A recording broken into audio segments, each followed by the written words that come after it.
J'ai un scoop pour vous. Le verre, ça se plie pas. Ça, c'est du verre. Si je le plie en deux, ça donne ça.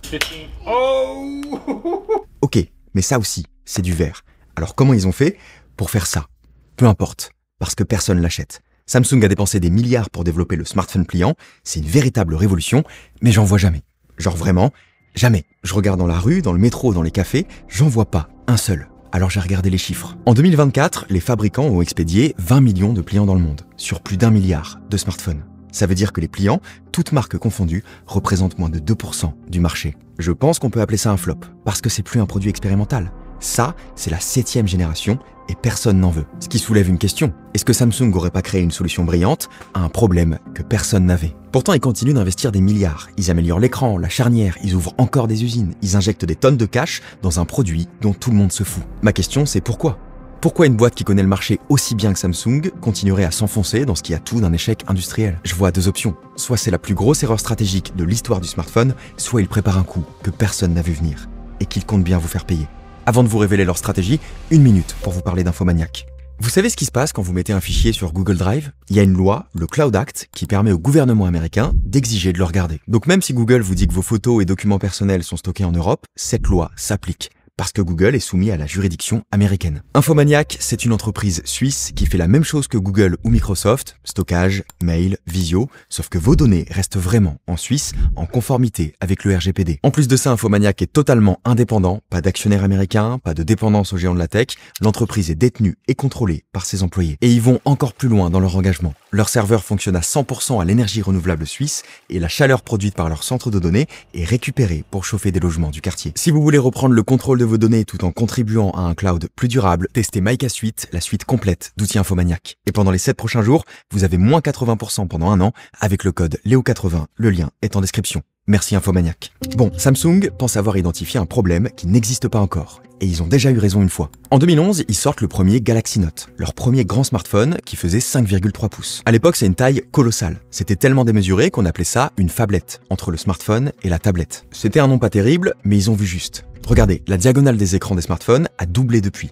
d'une moyenne de 3,2 pouces en 2010 à 6 pouces en 2019. Et aujourd'hui, mon iPhone fait pratiquement 7 pouces. C'est colossal. Et c'est pas un caprice d'ingénieur. Nos téléphones sont devenus gigantesques parce que c'est exactement ce qu'on veut. Pour une raison simple, on y passe notre vie. On travaille dessus, on communique toute la journée avec, on regarde de plus en plus de formats courts. C'est l'écran qu'on a toujours sur nous, qui s'allume en une demi-seconde et sur lequel on a tout. Le smartphone, c'est tout simplement l'écran le plus pratique. C'est plus vraiment un téléphone, c'est notre ordinateur par défaut. Et ça se ressent sur les ventes. Les plus grands modèles prennent souvent la première place des ventes. Apple a même dû arrêter l'iPhone mini après seulement 2 générations parce qu'il représentait à peine 3% des achats à sa sortie. Ça confirme ce que Samsung avait anticipé. La demande pour plus d'écran est là et elle est forte. Les gens sont prêts à payer cher pour avoir le plus d'écran possible. Leur pari, c'est que ça va continuer. Mais il y a une limite physique à ça. Votre main, elle peut pas grandir et vos poches non plus. Donc Samsung parie sur la tension inévitable entre ce qu'on voudra faire demain sur nos téléphones et la taille maximale qu'on sera physiquement capable de tenir.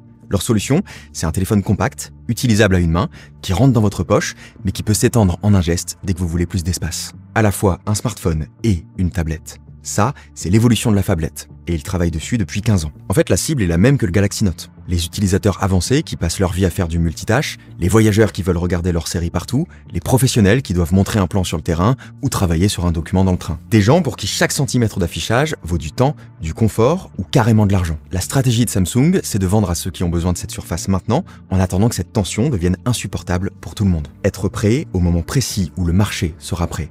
Sauf que le marché prend son temps. Les phablettes avaient mis 8 ans pour atteindre 50% des ventes. En 6 ans, les pliants tapent à peine 2%. Samsung peut encore répéter l'histoire, mais il leur reste pas beaucoup de temps. Il y a des milliards et 15 ans de développement en jeu. Ils ont absolument besoin de comprendre pourquoi ça décolle pas. J'ai ma petite idée. Je pense qu'on a la même.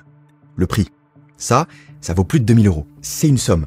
Mais si la promesse est tenue, ça les vaut. La promesse, c'est du confort. Regarder des vidéos sur un grand écran, travailler sur des apps plus avancées, faire du multitâche sans avoir à prendre une tablette. Cette promesse, elle est tentante. Il y a des gens qui ont besoin de ça, mais elle reste hypothétique. Sans l'avoir testé, vous ne savez pas si vous allez vraiment l'utiliser déplié, si vos apps fonctionneront bien sur ce format, ou si ça changera vraiment votre quotidien. Bref, vous ne savez pas ce que vous allez gagner. En revanche, vous savez ce que vous allez perdre. Un écran plat, c'est solide, il n'y a pas de mécanisme complexe. Mais un smartphone qui se plie, c'est fragile. Il y a toute une mécanique pour lui permettre de se plier. Le verre fait seulement 30 micromètres d'épaisseur. C'est 3 fois moins qu'un cheveu. À cette échelle, il devient suffisamment souple pour être courbé sans fissurer. Vu de l'extérieur, on dirait qu'il se plie net à 180 degrés, puisque les deux coques se referment parfaitement comme un livre. Mais en réalité, le verre ne se plie jamais. Il s'incurve délicatement vers l'intérieur en s'enroulant autour d'une charnière. C'est pour ça que vous voyez une pliure au centre de l'écran. C'est pas une faiblesse du verre, c'est simplement la marque laissée par cette courbure répétée sur les couches de plastique. Le risque à long terme, c'est pas cette pliure visible, c'est la complexité mécanique nécessaire à tout ça. Derrière l'écran ultra fin, il y a plusieurs couches de plastique, d'adhésifs optiques et de circuits électroniques flexibles. Et chaque ouverture et fermeture impose une contrainte mécanique répétée sur ces composants fragiles. Samsung promet que ce mécanisme peut supporter 500 000 pliures. C'est un chiffre énorme. Si vous faites ça 100 fois par jour, vous pouvez le faire pendant 10 ans. Mais contrairement au téléphone classique, le pliant a une date d'expiration explicite. Et ça, c'est nouveau. On n'a pas l'habitude de penser le smartphone en nombre limité d'utilisation. Peu importe si ce chiffre est élevé, il installe un doute permanent. Vous savez pas à combien d'ouvertures vous en êtes, vous savez juste que chaque utilisation vous rapproche du moment où le mécanisme pourrait lâcher. Et ce doute, il a forcément des conséquences concrètes. Au moment d'investir 2000 € dans un smartphone, vous n'achetez pas seulement un appareil, vous achetez de la certitude. Vous voulez être sûr qu'il marchera toujours parfaitement dans 5 ans et qu'il gardera une certaine valeur si vous voulez le revendre. Avec un smartphone pliant, cette certitude disparaît. Vous ne savez pas comment vieillira la charnière, comment évoluera la pliure, ni même si l'écran restera confortable à utiliser dans le temps. Vous faites un pari à 2000 €.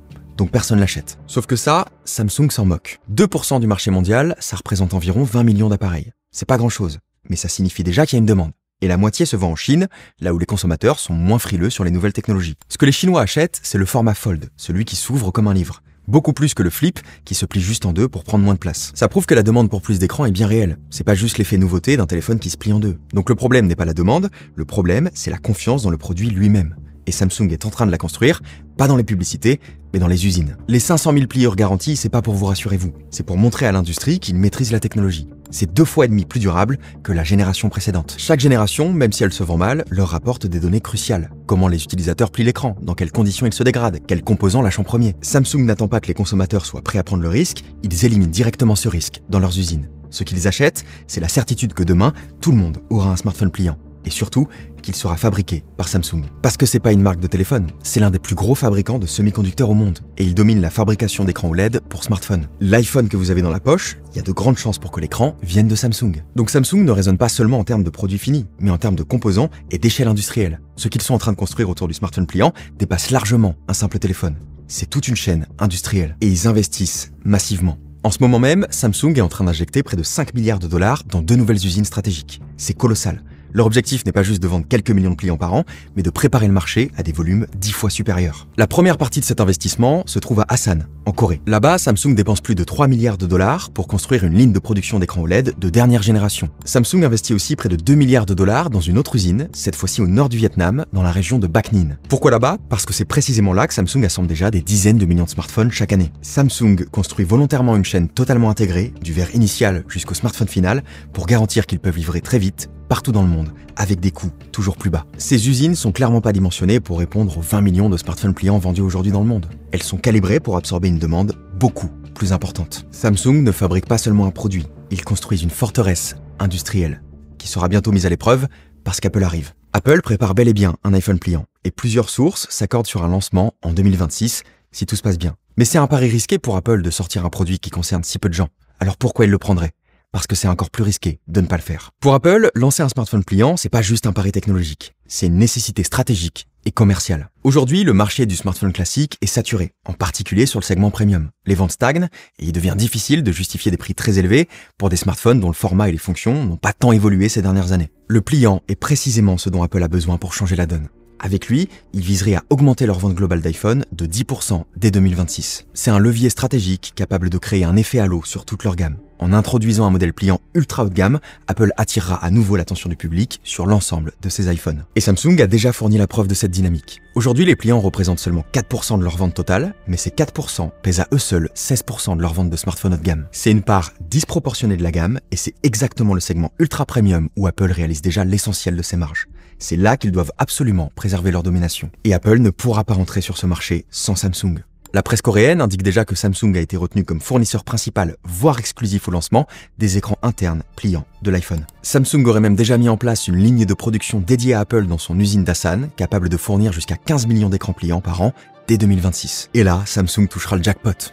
En 2017, Samsung avait déjà vécu exactement la même chose. Cette année-là, Apple lançait l'iPhone X, son premier smartphone OLED, et ils avaient acheté les écrans à Samsung. Pour chaque iPhone X, on estime que Samsung gagnait environ 110 $. Apple en a vendu 60 millions. Donc Samsung a gagné 7 milliards de dollars avec un iPhone. Samsung n'a jamais voulu dominer un marché qui n'existe pas, ils ont voulu contrôler la technologie qui rend ce marché possible. Ils ne cherchent pas à posséder le format, ils verrouillent l'offre, pour que le jour où la demande s'ouvre, tout le monde achète Samsung. À commencer par Apple. Lancer un marché, c'est la spécialité d'Apple. Ils imposent une manière cohérente d'utiliser la technologie et ils lui offrent une désirabilité immédiate auprès du grand public. S'ils parviennent à le faire avec le pliant, Samsung aura gagné son pari. Ils n'auront pas seulement anticipé l'avenir, ils l'auront construit, pièce par pièce. Samsung n'a pas parié des milliards sur un flop, ils ont parié des milliards sur le fait de réussir à faire plier Apple. Merci à tous, merci Infomaniac, c'était Léo Duff.